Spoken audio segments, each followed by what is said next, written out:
నమస్తే, welcome to Suman TV. ప్రస్తుతం మనతో పాటు తెలంగాణ గిరిజన గురుకుల పాఠశాలల అసోసియేషన్ అధ్యక్షులు కుమారస్వామి గారు ప్రస్తుతం మనతో పాటు ఉన్నారు. ఎక్కడైతే అనిత మరణించిందో అదే పాఠశాలకు సంబంధించి ఇక్కడ అంతా ప్రొటెస్ట్ చేస్తూ ఉన్నారు అనిత కుటుంబ సభ్యులందరూ. అదే ఒకసారి వాళ్ళ దగ్గర లోపలికి వెళ్ళి మాట్లాడి అసలు ఏం జరిగిందో సిచ్యువేషన్ ఎక్స్ప్లెయిన్ చేసే ప్రయత్నం చేస్తానన్నారు. అసలు ఏం జరిగిందో కనుక్కుందాం, ఎందుకు ఇంకా ఎవరు రెస్పాండ్ అవ్వట్లేదు, ఎందుకు ఇంత ప్రొటెస్ట్ చేస్తున్నా సరే ఎవరి నుంచి ఒక సమాధానం రావట్లేదు. ఓ పక్కనేమో అనిత తల్లిదండ్రులు దీనంగా రోధిస్తూ ఉన్నారు. ఒకసారి కుమారస్వామి గారితో మాట్లాడదాం. నమస్కారం అండి. ఏంటండి అసలు పరిస్థితి, ఇంత గందరగోళం జరుగుతుంది? నిజంగా అనిత ఈరోజు మన మధ్య లేకపోవడం చాలా బాధాకరం. ఏదేమైనా తెలంగాణ రాష్ట్ర గురుకుల పాఠశాలలు అంటే tribal welfare and social welfare, ఇది వచ్చేసి ట్రైబల్ వెల్ఫేర్ గిరిజన పాఠశాల. ఇందులో ఈ అనిత 8వ తరగతి అయిన అమ్మాయి ఆదివారం రోజు ఇక్కడ ఉన్నటువంటి రీఓపెన్ తర్వాత ఇక్కడ స్టాఫ్ కాల్ చేయడం జరిగింది. స్టాఫ్ కాల్ చేస్తే వాళ్ళు సోమవారం తీసుకొచ్చి పంపించారు, అమ్మాయిని జాయిన్ చేశారు. జాయిన్ చేసిన తర్వాత సోమవారం అండ్ మంగళవారం ఈరోజు మాలతి ఇన్ఛార్జి ప్రిన్సిపాల్ మాలతి గారి నుంచి మనం తీసుకున్నటువంటి డీటెయిల్స్ ప్రకారం ఒక తల్లిదండ్రుల కమిటీ నుంచి మేము తీసుకోవడం జరిగింది. సో సోమవారం మంగళవారం 2 రోజులు హాస్టల్లో భోజనం చేసింది. బుధవారం అంటే నిన్న సాయంత్రం డిన్నర్ చేసిన తర్వాత వాళ్ళు స్టడీ అవర్స్ ఉంటాయి రెగ్యులర్గా 7 to 9 రెగ్యులర్ స్టడీ అవర్స్ ఉంటాయి. అందులో టీచర్స్ కూడా ఉన్నారంట. ఈ అమ్మాయి 7 to 7:15 మధ్యలో కూర్చొని చదువుతూ ఒకసారిగా బ్యాగ్ మీద ముందుకి పడిపోవడం జరిగింది. పడిపోయిన తర్వాత ఆ ఫ్రెండ్స్ ఆ టీచర్ పక్కన ఉన్నటువంటి అమ్మాయిలు చూసేసి ఏం లేబడితే మళ్ళీ వెనకబడిందంట. వెనకబడిన తర్వాత అమ్మాయికి ఏదో అయిందని చెప్పేసి కొంతమంది అక్కడ ఉన్నటువంటి స్టాఫ్ టీచరు అది తప్పింది పిల్లలు కలిసి చేతుల మీద తీసుకొని అంబులెన్స్కి 100 అంబులెన్స్కి ఫోన్ చేసి ఈ నుంచి వెళ్ళి మెయిన్ రోడ్ వరకు తీసుకెళ్లడం జరిగింది. ఆ నుంచి వెళ్ళి ఇక్కడ పక్కనే ఉన్నటువంటి ఒక ప్రైవేట్ స్పార్క్ హాస్పిటల్ జాయిన్ చేయడం జరిగిందని ప్రిన్సిపాల్ చెప్తున్నారు. అక్కడ హాస్పిటల్లో చికిత్సను అందించినటువంటి ప్రైవేట్ హాస్పిటల్ యాజమాన్యము ఈ అమ్మాయికి హార్ట్ స్ట్రోక్ వచ్చి చనిపోయిందని చెప్పేసి డిక్లేర్ చేసిందని ఇక్కడ staff and principal incharge principal Malathi గారు చెప్తున్నారు. అదేవిధంగా గత కొన్ని సంవత్సరాల నుంచి ఇక్కడ ఉన్నటువంటి తెలంగాణ రాష్ట్ర ప్రభుత్వం గిరిజన అండ్ సాంఘిక సంక్షేమ పాఠశాలలు 9 సంవత్సరాలుగా డాక్టర్ ఆర్ఎస్ సెక్రటరీగా మాజీ సెక్రటరీగా చాలా చక్కగా నడిపించారు. ఇక్కడ ఉన్నటువంటి ట్రైబల్ వెల్ఫేర్ పాఠశాల కూడా ఓల్డ్ సిటీకి సంబంధించినటువంటి పాఠశాల. అక్కడ బిల్డింగ్స్ లేక ప్రొవిజన్ లేక ఇక్కడికి ఈ బిల్డింగ్లో పెట్టి 5 సంవత్సరాలు పద్మిని. ఇక్కడ ఏంటంటే ఆ టైంలో ఎవరు టీచర్లు కానీ ఎవరు లేరు, పిల్లలు 3 మాత్రమే అనితని వాళ్ళ చేతుల మీద మోసుకుని వెళ్ళారు. అక్కడ ఆటో ఎవరో ఒక వ్యక్తి వచ్చి ఆపితే ఆటోలో ఎక్కించుకుని స్పార్క్ హాస్పిటల్ దగ్గర తీసుకెళ్లారు అంటున్నారు. ఇది ఎంతవరకు నిజం? టీచర్లు ఎవరు అందుబాటులో ఉండకపోవడం ఏంటి? టీచర్స్ అంటే అక్కడ స్టడీ అవర్స్ సంబంధించిన టీచర్లు ఉన్నారు అని ప్రిన్సిపాల్ చెప్పారు. ఆ టీచర్ వెళ్ళిందని ప్రిన్సిపాల్ చెప్తున్నారు.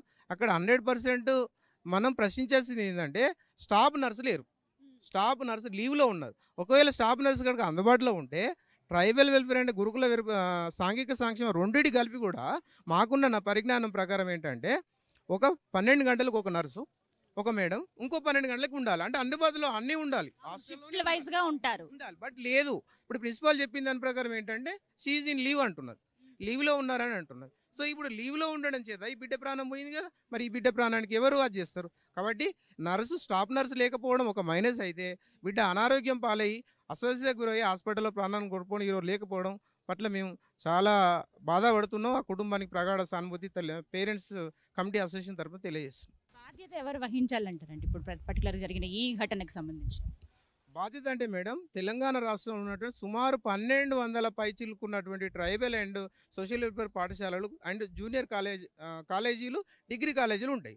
ఇందులో భాగంగా ఎక్కడ కూడా ఒక 10% కూడా మేడం రెగ్యులర్ బిల్డింగ్స్ లేవు, మొత్తం కూడా ప్రైవేట్ బిల్డింగ్లే. ఒక ఓల్డ్ సిటీలో ఉండాల్సినటువంటి ఈ పాఠశాల ఇక్కడ ఉంది అంటే కారణం ఏంది? లేదన్నట్టే కదా. అంటే ఏంటి? రిక్రూట్మెంట్ లేదు, పీటీ లేరు, రెగ్యులర్ ప్రిన్సిపాల్ లేదు, స్టాఫ్ లేరు, జైల్స్ లేరు, అదేవిధంగా స్టాఫ్ నర్స్ కూడా లేదు. కాబట్టి ప్రభుత్వమే బాధ్యత వహించాల్సి వస్తుంది దేనికైనా కానీ. ఇప్పుడు మనకు ఫుల్ఫిల్గా అందరూ ఒక అంబులెన్స్ ఉండాలి ఇంత పెద్ద హాస్టల్కి, లేదు. ఒక స్టాఫ్ నర్స్ ఉండాలి, లేదు. ఒక ప్రిన్సిపాల్ రెగ్యులర్ ప్రిన్సిపాల్ కూడా లేదు, షీఈ్ ద ఇన్ఛార్జ్ ప్రిన్సిపాల్. ఇప్పుడు ఎవరైతే మాలతి గారు ఉన్నారో షీఈ్ the one of the JL గారికి ఇన్ఛార్జ్ ఇచ్చారు, అంతే తప్ప ఆమె కూడా పర్మనెంట్ ప్రిన్సిపాల్ కాదు. కాబట్టి ఖచ్చితంగా రెగ్యులర్ పోస్టులు లేవు, రెగ్యులర్ బిల్డింగ్ లేవు, పక్కా బిల్డింగులు లేవు. కాబట్టి దీని బాధ్యత ప్రభుత్వమే వహించాలి, ఆ కుటుంబానికి న్యాయం చేయాలి.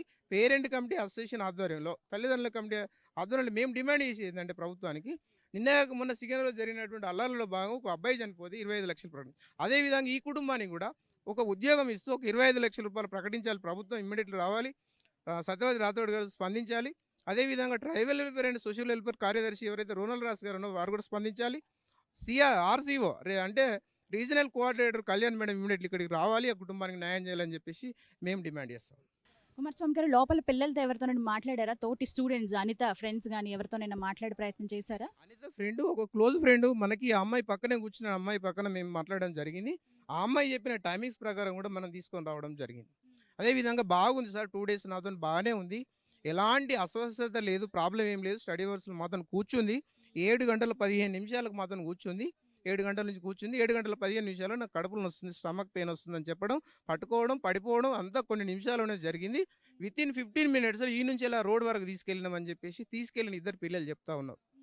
సో, ఇక హాస్పిటల్ పోయిన తర్వాత వాళ్ళు టెస్టులు చేసి ఆ బిడ్డను బతికించే ప్రయత్నం చేసినప్పటికి కూడా ఈ అమ్మాయి హార్ట్ స్ట్రోక్ గురైందని చెప్పేసి డాక్టర్లు చెప్పడం చాలా బాధాకరం. ఆ తర్వాత స్కూల్ దగ్గర తను మరణించిందా? వెళ్ళే దారిలోనా లేకపోతే హాస్పిటల్లోనా? ఏమని చెప్తుందా పాప? ఇక్కడ ఆమె కింద పడిపోయింది. పిల్లలు చేతుల మీద లీబట్టుకొని వెళ్ళడం జరిగింది. అక్కడ మెయిన్ రోడ్‌లో వరంగల్ హైవే మీద అమ్మాయిని ఆటోలో వేసుకొని పోయి హాస్పిటల్‌లో జాయిన్ చేసిర్రు. హాస్పిటల్‌లో ట్రీట్మెంట్ చేసినటువంటి డాక్టర్లు చనిపోయిందని డిక్లేర్ చేసిర్రు. కాబట్టి హాస్పిటల్‌నే ప్రాణం పోయింది. చనిపోయింది అంతే కదా మేడం. సో, స్ట్రోక్ అని అంటున్నారు కాబట్టి 90%, 100% స్ట్రోక్ అని అంటే మాక్సిమం ఇక్కడే పోయి ఉంటుంది. ఇంకొక మాట వింటున్నాం ఇప్పుడు వాళ్ళ పేరెంట్స్ అందరితో మేము మాట్లాడాం. అటు తల్లి గాని, తండ్రి గాని, వాళ్ళ నాయనమ్మ గాని తనకి చిన్నప్పటి నుంచి ఎలాంటి హెల్త్ ప్రాబ్లమ్ లేదు. అసలు బాగోని అమ్మాయిని మేమెందుకు తీసుకొచ్చి జాయిన్ చేస్తాం ఇక్కడ స్కూల్‌లో అని చెప్తూ ఉన్నారు కదా. Yes madam. వీళ్ళు ఇక్కడ ఏంటంటే ఈ గురుకులం ఎవరైతే ప్రిన్సిపాల్ అండ్ క్లాస్ టీచర్స్ ఉంటారో, ఎవరైతే ఆబ్సెన్సీలో ఉన్న పిల్లలు కాల్ చేసి పిలవడం అనేది కామన్. అది ఎవరమైనా పిలుస్తాం.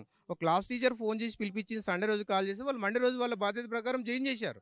బట్ అప్పటి వరకు ఎలాంటి ఇబ్బందులు లేవు. అంటే ఇక్కడ ఏమైంది, ఇంకొకటి అనుకుంటున్నాం ఏంటంటే ఫుడ్ పాయిజన్ అయినప్పుడు ఈ పక్కన అమ్మాయి కూడా కావాలి కదా, క్లాస్ మొత్తం కావాలి కదా food poison. So, food poison కూడా కాదు.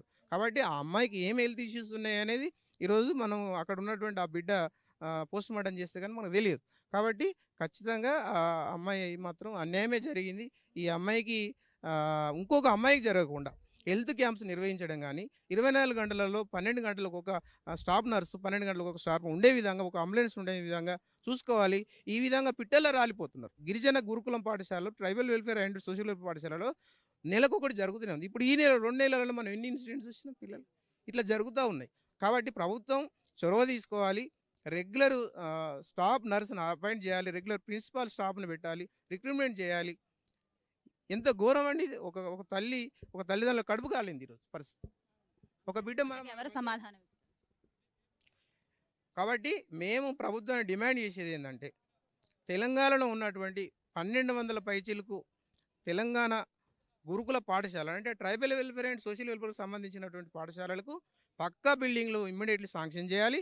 అదేవిధంగా అన్ని పాఠశాలలకు ప్రిన్సిపాల్స్, పీడీలు, రెగ్యులర్ స్టాఫ్ రిక్రూట్మెంట్ చేసేసి అందజేయాలి.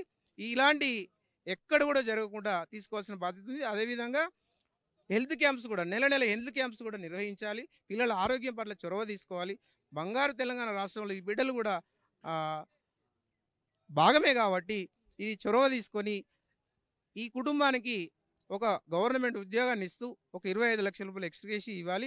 ఆ కుటుంబాన్ని ప్రభుత్వం ఆదుకోవాలని చెప్పేసి ఈ సందర్భంగా మేము డిమాండ్ చేస్తాం. కుమారస్వామి గారు థ్యాంక్ యూ అండి. సో చూస్తున్నారు కదా, వీళ్ళు చెప్పేది ఒకటే, సరైన స్టాఫ్ నర్స్ ఇక్కడ అందుబాటులో లేకపోవడంతోనే అనిత ప్రాణం పోయింది. ఒకవేళ తను ఉంటే గనక ఇలా జరిగేది కాదని కూడా అంటున్నారు. అంటే ఇక్కడ ఒక స్టాఫ్ కొరత ఉందని మాత్రం అర్థమవుతోంది. అండ్ ఇక్కడ ఉన్న స్కూల్ కూడా అసలు బోడుపల్లి లొకేషన్ది కాదు, ఎక్కడో ఓల్డ్ సిటీలో ఉండాల్సిన స్కూల్ ఇక్కడికి తీసుకొచ్చారు. ప్రతి చోట కూడా లోపం అనేది కనిపిస్తుంది. కాబట్టి దయచేసి గవర్నమెంట్ ఈ స్కూల్ పైన దృష్టి పెట్టాలని కూడా చెప్తున్నారు. దాంతోపాటుగా అనిత కుటుంబ సభ్యులకు సరైన న్యాయం చేయాలి, వారిని ఆదుకోవాలని కూడా కుమారస్వామి గారు డిమాండ్ చేస్తున్నారు.